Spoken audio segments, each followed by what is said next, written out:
This video is about the handshake problem and real-life maths through identifying number patterns. Today is all about number patterns. It's about handshakes, and we've converted it to bows. Normally it's always handshakes. So how many handshakes there are for everybody in the room to have shaken hands with everybody else in the room. That's the essence of it.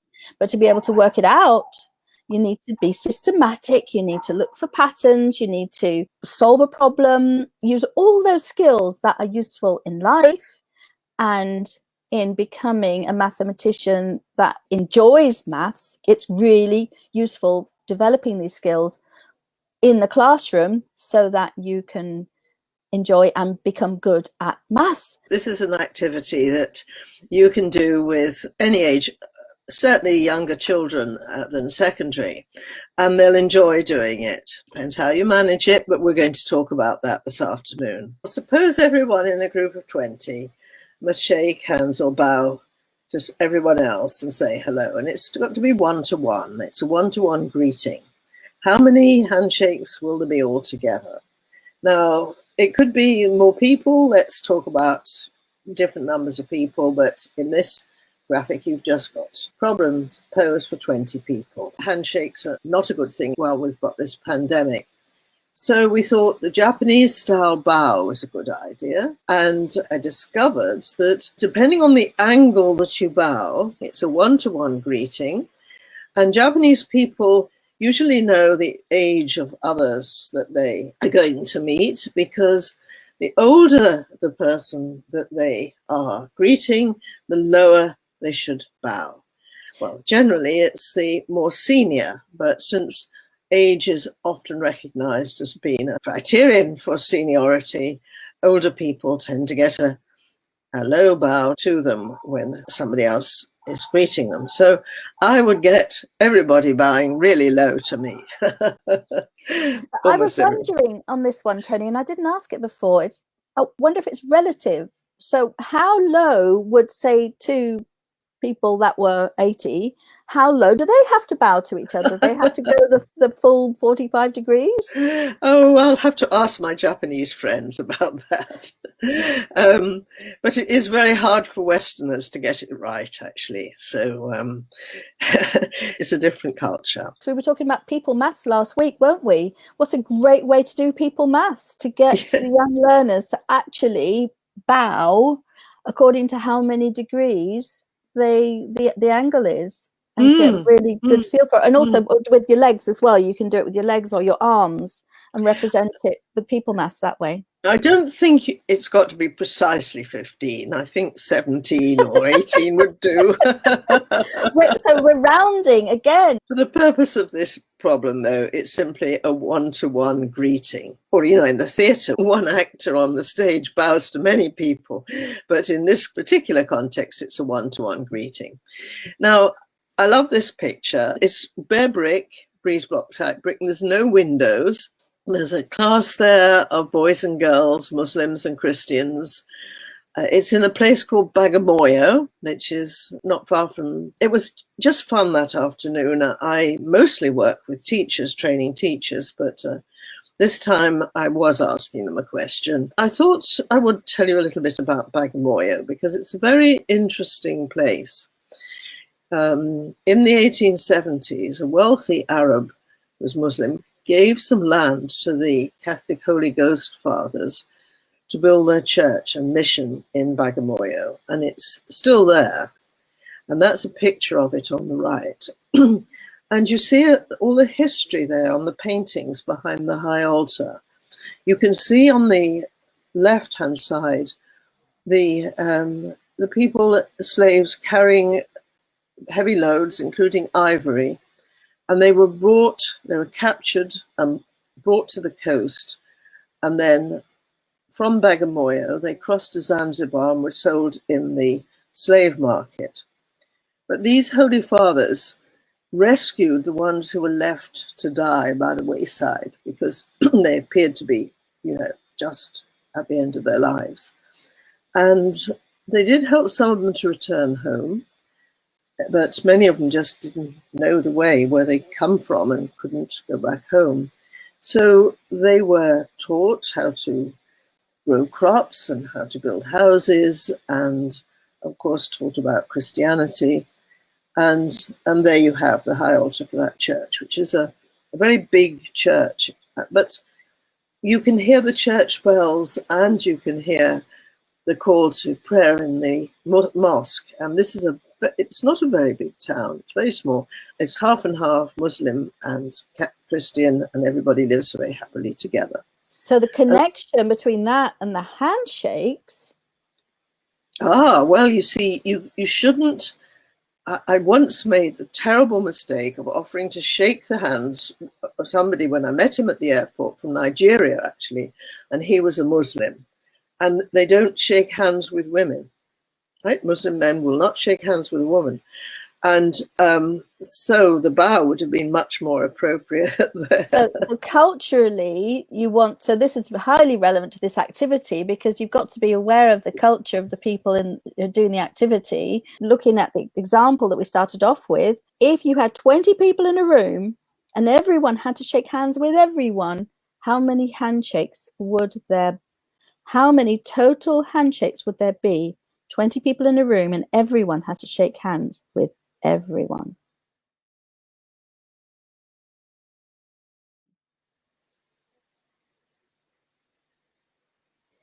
Sounds complicated. Tony's going to break it down for us so that we can find a way. Well, there are different ways to look at this, and we'll talk about it again next week. And there is a way that some people get there very quickly, get to the answer very quickly. I've done this quite often, where the children are actually lining up outside the classroom before the lesson. And you say to them, well, when we go in, then everybody has got to shake everybody else's hands. How many handshakes will that be? So supposing there are 35 children, how many handshakes would that be? And if they just go in and everybody starts shaking hands with everybody else, there'll be a lot of giggling and merriment, but they'll lose count of who they've shaken hands with and who they haven't. And it's very hard to be systematic in that situation. So generally, they have to sort of think it out and make a plan. Now, in problem solving, a very good way to solve problems is to start with simple cases. So if it's hard for you to work out how many handshakes with 20 people, then let's just start simple. How many handshakes if there are just 2 people? Well, that's easy. If there's that's super easy. Right, so you see that on the board. The number of people 2, the number of handshakes 1. So if there are 3 people, so if there are 2 people in the room and another person comes in, and the 2 people in the room have already shaken hands, how many handshakes have there to be for all 3 of them? And the answer is there'll have to be 3 handshakes. It's not hard to work that one out. Yeah, that one, I can do that. Now then, the next question is, remember, this is a general technique for solving problems, not just for this particular problem. It's rather a good idea often to start with the simple cases for small numbers. So if you get to 4 people, then you can ask the question again, 4 people. And that is exactly what this group of 4 girls is trying to find out. They're at the front of the classroom. They're all working out, by actually doing it, how many handshakes there will be if 4 people have to shake hands with everybody else in that group of 4. And the other students in the classroom are watching them and thinking about it. Okay, and there you see on the board what is being recorded. And the question is, how many handshakes is it going to be if there are 4 people? And the girls, of course, they found that out. What do you think?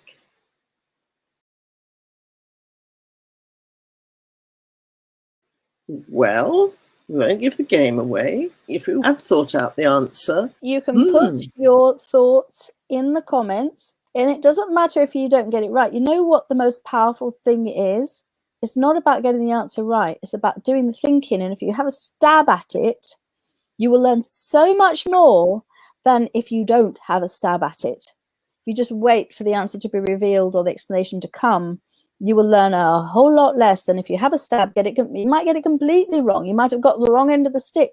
But if you have a stab at it, your understanding and the learning that you have will be so much more powerful, so much deeper, and you'll be able to also have a lot of insights to help others learn it. Well, I did say that these students worked in groups, and I think rather than it being a pencil and paper exercise, it's best really, and it's more enjoyable for the learners if they're actually working in groups and actually doing a practical activity.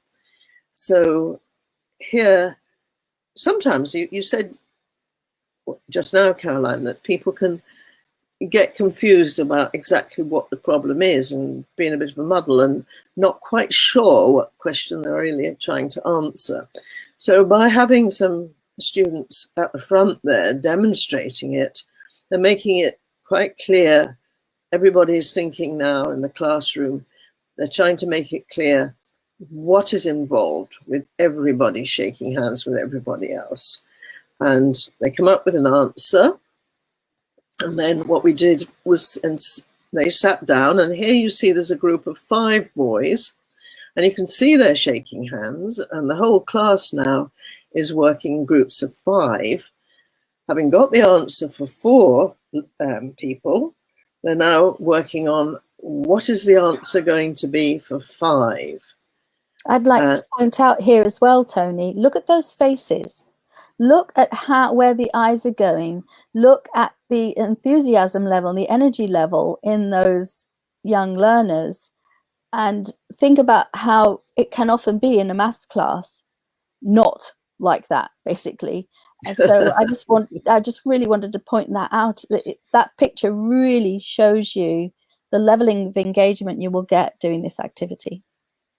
And this was a classroom in a building, if you were watching at the beginning, you may have seen, but I did mention that there was no glass in the windows. There were just bare brick walls, and very poor in terms of, not poor in terms of the education, but poor in terms of the resources. But you don't need a lot of money to teach maths. You do need a lot of good ideas. And what we specialize in at AIMSEC is helping teachers to make maths enjoyable, helping them to make it practical, and sharing with them ideas for when you do need some actual equipment to make it from junk, so that it's not going to cost the school anything. Well, if they haven't got any money, they can't buy equipment. So we help them to make any equipment they need from junk. In this case, they just need to think, really. Yeah, give instructions, not help you make it literally, but it's like everything, all the activities are thought out, and all the activities are prepared in a way that you can make the resources from junk. There's on the bottom of the screen, you can see it going past, facebook.com/AIMSEC-SA. That's the Facebook page of the AIMSEC activities. Basically on there at the moment, it's all daily maths starters. So every single day you'll have something different coming up. The weekends have games. The weekdays there might be the same theme all week with a different little starter each day. It might be based on numbers, it might be based on shape, it might be based on probabilities, all kinds of different ideas. And in this particular instance, well, everything is backed up. Everything that you see on the AIMSEC page is based on activities on the Aiming High website. Now, Tony founded this organization, AIMSEC, in South Africa originally to help provide professional development for South African teachers. It's expanded to the whole of Africa, and well, the whole of it's available to the whole of Africa. And now we've just initiated the global network empowering teachers globally, as the name says. Everything we do is based on the activities on the Aiming High website. What Caroline has just been saying about the Facebook page, the AIMSEC Facebook page, is as a daily starter. If you go to facebook.com/AIMSECSA, and you will see there a starter. And it has a link to the follow-up activity, which is comprehensive. It's originally designed for teachers, but it's understandable by anybody. It's got diagnostic questions to help you understand where the learner might have some confusion or misunderstandings. It's got key questions to ask to help the learner work out the answer. And these are really, really rich activities, and all designed so that they can be made using junk, using recycled materials.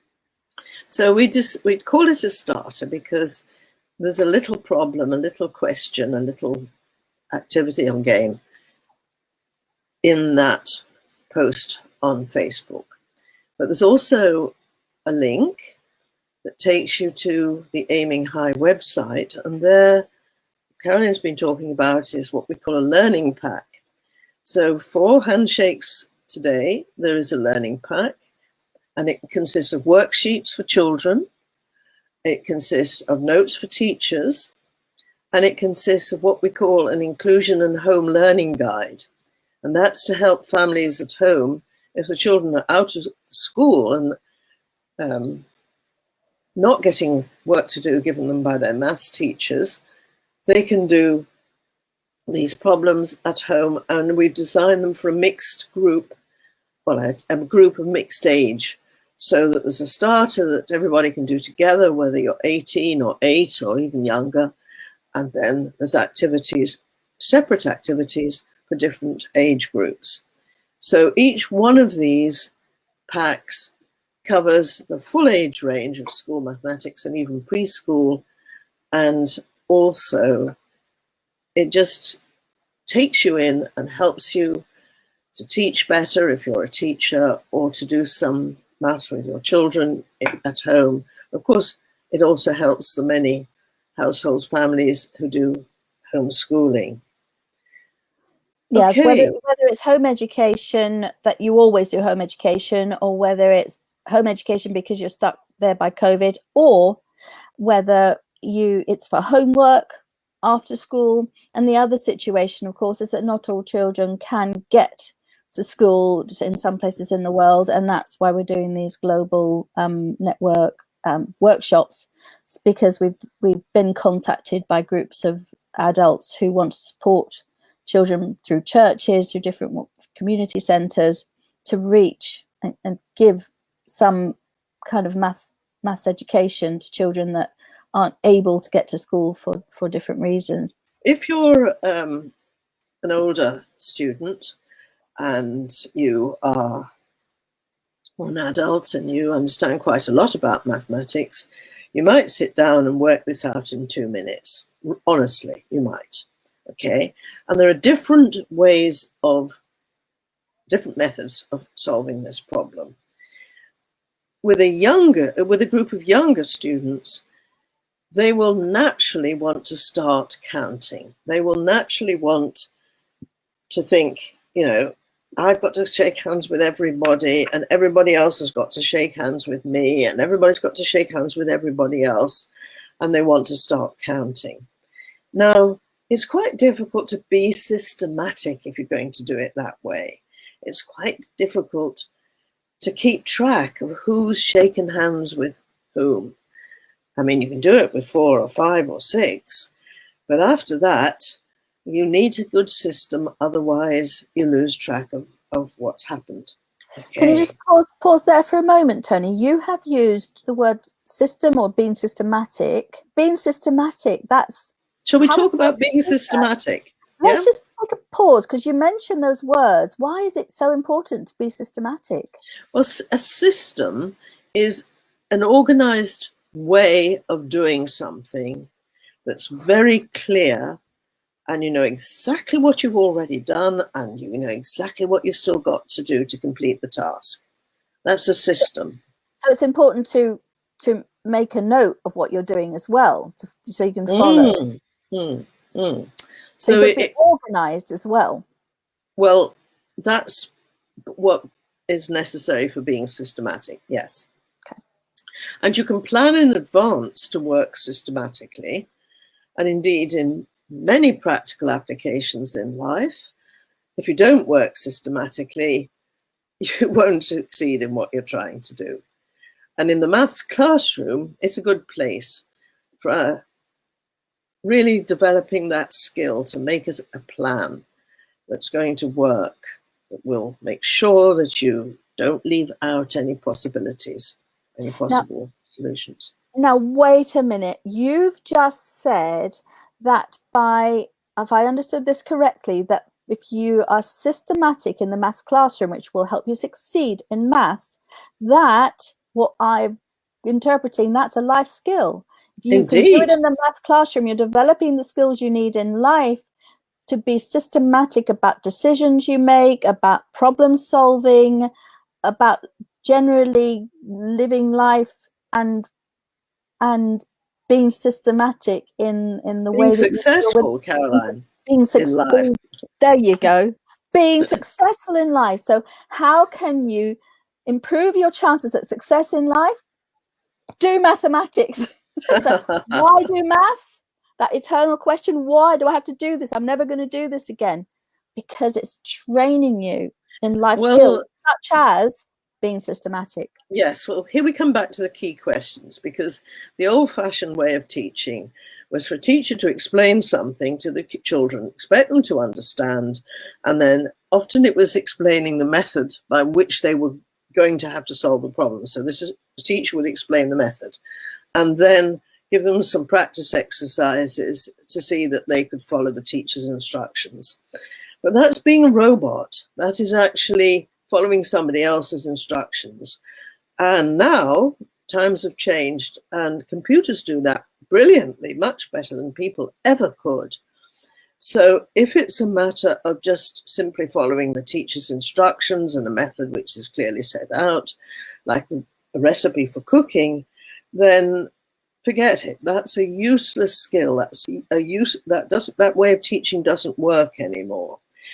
They may help children to pass tests, but it won't help them in life. But what they need is to develop skills, life skills, that are really going to make a difference. They're going to be able to use computers as a tool or calculators, and they're going to be able to solve problems by thinking logically, thinking mathematically, reasoning. Now, I don't just mean problems in mathematics now, I mean all sorts of different problems. So let's come back to these key questions. So if you're not going to explain to the children how to solve the problem, but you're actually going to encourage them to find out for themselves, then a good teacher asks questions, and we call them key questions. So the first one here is all about being systematic, really.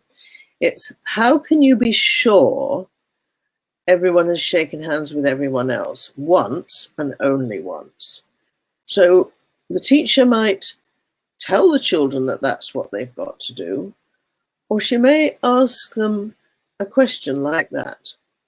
They've started, they've gone round trying to shake everybody's hand, or trying to count how many, and then, or maybe they've got only a small group and they have think they've done this, they found the answer. She'll say, how can you be sure everyone has shaken hands with everyone else once and only once? Because another skill is being able to communicate ideas. And when a teacher asks a question, they want the children to be able to explain clearly the reasons for their answer. And so in life, when they need to communicate with other people, they can explain things clearly. So that's why asking questions helps children such a lot. You don't expect a number or some quick answer. You want them to explain why that's the answer. So we've got being systematic, which also helps us communicate. So we've got communication and success through communication and being systematic, which one does derive from the other. And this is all through doing maths. I like this. I'm liking And this a lot. now, what we said earlier was that if you're going to solve any sort of problem that seems quite difficult to you, then it's a good idea to start with small numbers or simple cases. And if you can solve it for the simple case, then you've got a useful way of thinking that might work for the big case, the big hard problem. So the next key question is, how many handshakes would there be for 3 people? That's quite easy. And then how many handshakes for 4 people? And that's quite easy. So you're beginning to get some better understanding of the pattern involved. And so then the pattern has been revealed by starting with a really, really simple example and then making it ever so slightly more complex each time, and therefore that's helping you understand it. And what these questions are doing is enabling the person that's facilitating, you're giving them literally the questions to help that learner figure it out for themselves. yes, and then it's we're using this handshakes as an example, but these are general principles that apply to many, many problems that they might have to do in maths or they might have to do in life. Now, the next question is, can you use the same reasoning to find the answer for the whole class?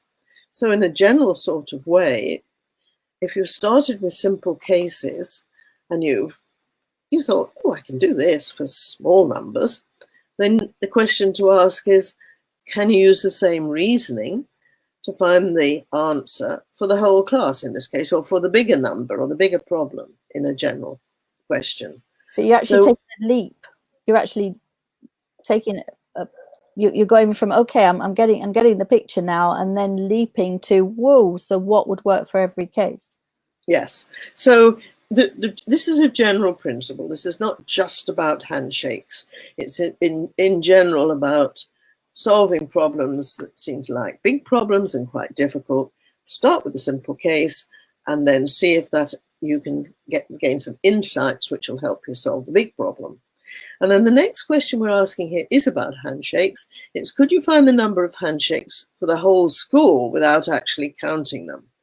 Now here you're asking that question when the children have reached a point where they can tell you how many for 20, because that was the original question, or they can tell you how many for the class that they're with, you know, the number of children actually in that room at that time. And now you're asking them, we're generalizing.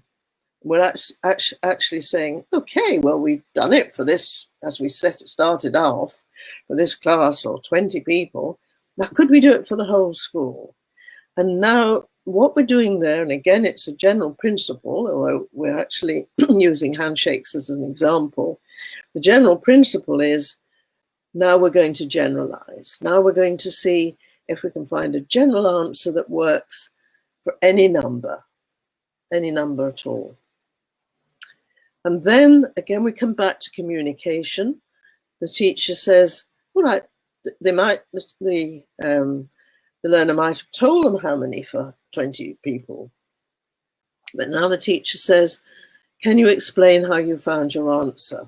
That's where we're coming back to giving the learners practicing communication. And the last question says, what's special about the numbers of handshakes in different sized classes?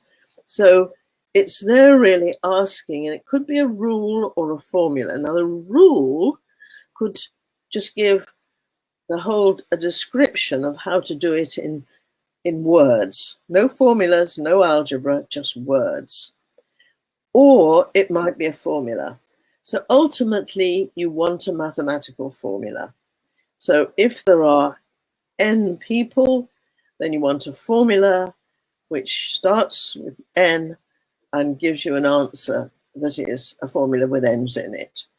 And so that's N being the number of people Yes. that are in the group shaking hands. Yes, that's right. That's right. So if n is 1,000, you could do it for 1,000, or whatever. And it can be a conversation. You don't have to start with N. You can say for this number of people, and then shorten it to N once they understand that N is the number of people. And then you go, oh, let's not write all that in. Let's just put the number N, and we know it means the number of people. But Caroline, they talk about it in words talking about the number of people. Yes. And then you wouldn't be pressing primary school children to get the formula, but you might by the time they were 15. Mm-hmm. I'm just making the bridge between what we're talking about and using a letter, because letters can literally switch people off. But this is a different way of teaching algebra. Children are not afraid of algebra if they're taught in this sort of way, because it comes naturally. Yeah. It's actually a shorthand. It's a shorthand. And my goodness, with SMSs and all sorts of messaging, they're very used to shorthand. And they actually see algebra as just a shorthand. Maybe they should learn algebra on their devices. So you saw earlier on that they were starting to make a table or a list on the board of how many handshakes there would be for 1, 2, 3, 4, 5, 6 people. We had got up to 4 earlier on, or the children in Bagamoyo had got up to 4. And the problem is, if you know the number of people, how do you work out the number of handshakes? And you can ask a question for 20 or 40 or 100. And there's a sequence of numbers, a number pattern. And there's actually some geometrical shapes as well here. We're going to talk about them.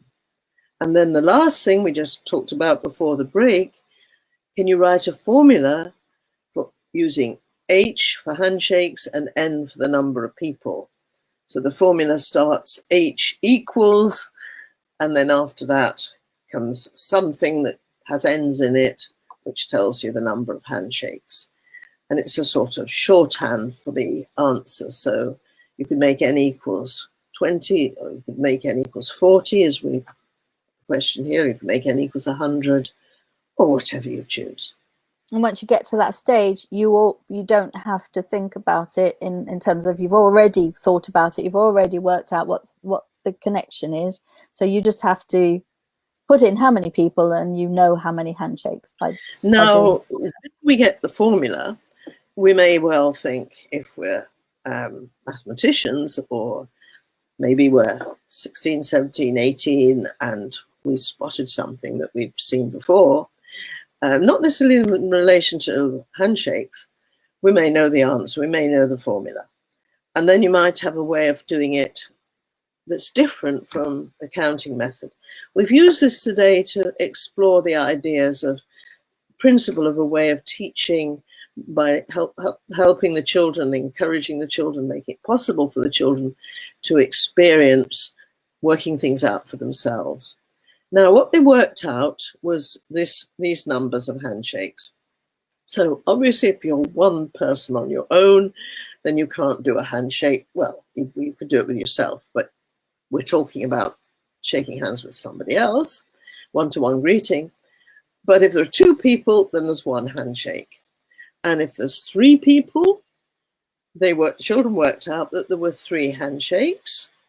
And if there were 4 people, there were 6 handshakes. And if there were 5 people, there were 10 handshakes. And for 6 people, there were 15. And for 7 people, there were 21. Now then, the question is, can you see a number pattern there? Is there a pattern in those numbers? 1, 3, 6, 10, 15, 21.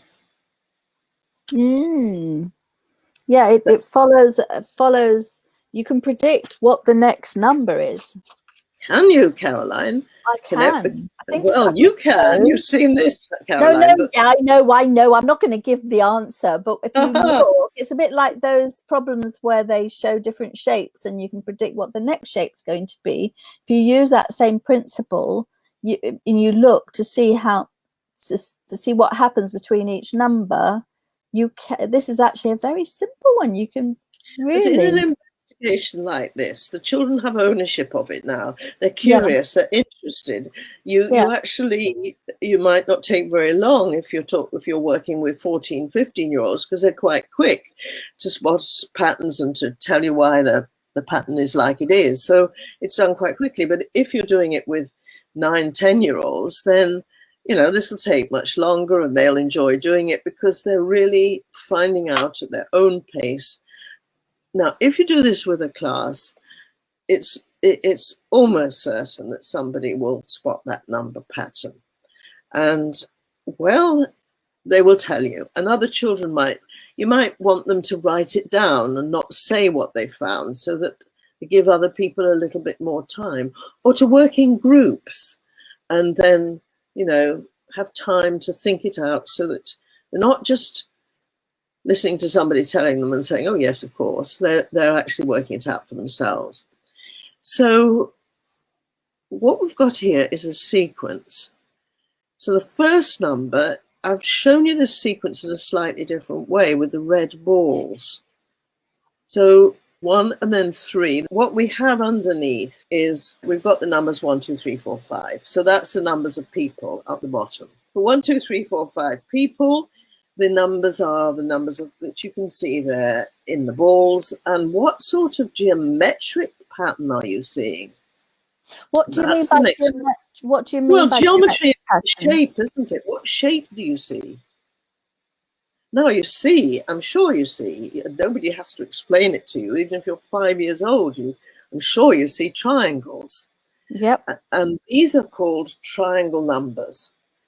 And the reason they're called triangle numbers, 1, 3, 6, 10, and so on, are called triangle numbers, is because if you have objects, that number of objects, you can arrange them in a triangle.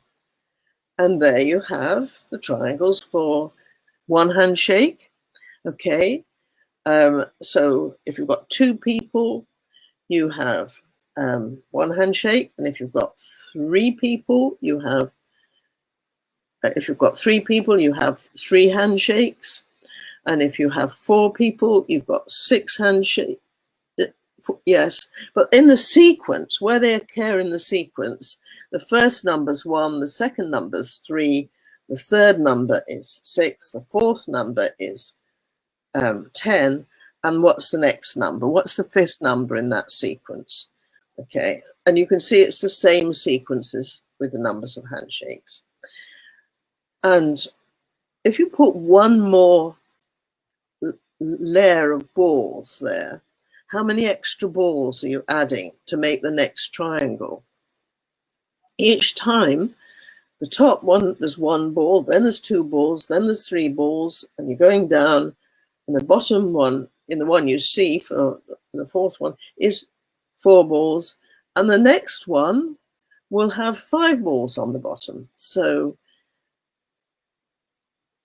you've got 1 plus 2 plus 3 plus 4 plus 5, and 1 plus 2 plus 3 plus 4 plus 5 is 15. So what you have is a sequence of triangles, and we call them triangle numbers. And that's what the children in Bagamoyo discovered. They discovered this sequence of triangle numbers. And this is magic, because once they know that it's all about counting numbers and adding one more number. Each time you add the next number in the sequence. So you add 1, then you add 2, then you add 3, then you add 4, then you add 5. And this leads you to the answer. So we're going to leave that there, aren't we, Caroline? And we're going to come We back are, to but I'm it. just going to say this one thing, and that is once they realize for themselves about triangle numbers, that might be extremely useful many times in their school career, and if they just doing maths in general, once you've recognized that pattern, you can use it again and again. It can be extremely useful. Well, it's really strange. It comes up so many times. So what we've got is 1 plus 2, 1 plus 2 plus 3, 1 plus 2 plus 3 plus 4, 1 plus 2 plus 3 plus 4 plus 5, and so it goes on. We're adding the counting numbers. And that sequence comes up, it seems to come up everywhere. You seem to trip over triangle numbers all over the place in mathematics. So you might want to explore this further by looking at the Handshakes or Bows learning pack on the Aiming High website, or come back next week where we'll do something that appears really very different, but it links with this, and it's a quicker way, a different way to get the answer for any number of people. And before we finish, because we're just about to finish, if you would like to support AIMSEC and support this work that we're doing with globally and across Africa and globally, that you can go to GoFundMe and search for Benefiting Children by Empowering Teachers. The link is in the description. So if you'd like to do that, and go all links, you've got our YouTube channel where we've got videos to help you with these. You've got the links to the Aiming High website, got the links to the AIMSEC, the daily starters, all of that. And that we've got a group as well, which you can join and be part of the community. And it's all the links are all in the description. This activity is called Handshakes. There are many more engaging and exciting activities with documents and resources for schools and home learning that are free to download from the Aiming High website and app. Follow the links in the description. Please also support AIMSEC through the GoFundMe link given. Subscribe, comment and ding the notification bell to make sure you don't miss our latest videos.